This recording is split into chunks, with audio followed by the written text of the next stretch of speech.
Hari ini diambil dari 1 Korintus 7. Nah, di dalam ayat 20, Paulus berkata bahwa setiap orang seharusnya tinggal dalam keadaan seperti waktu ia dipanggil Allah.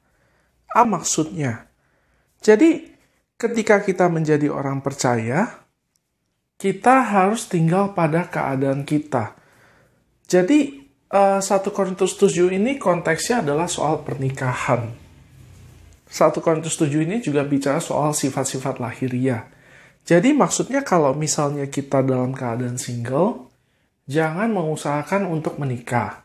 Tetapi kalau misalnya kita sudah menikah, jangan mengusahakan untuk bercerai. Maksudnya apakah kita tidak boleh mencari jodoh kalau kita masih single?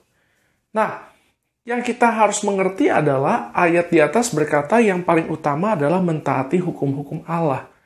Jadi, sebetulnya mau orang single, mau orang sudah menikah, yang paling diutamakan adalah kita mengerti kehendak Tuhan. Tuhan itu adalah Tuhan yang baik. Dia nggak mau supaya kita ini hidupnya gagal. Dia mau hidup kita berhasil. Nah, dia mau hidup kita berhasil dan dia sudah menyiapkan rencana terbaik untuk hidup kita. Ketika kita hanya fokus kepada dia, maka dia akan membawa kita kepada rencana yang dia kehendaki itu. Tetapi jika kita tidak fokus, kita mencari-cari sesuatu yang lain, kita fokus untuk mencari uang, kita fokus untuk mencari pasangan, atau fokus hal-hal yang lain yang bukan Tuhan, ini akan membuat kita menghambat rencana Tuhan terjadi di dalam hidup kita. Sekali lagi, apakah berarti ini kita tidak boleh menikah? Apakah kita tidak mencari uang?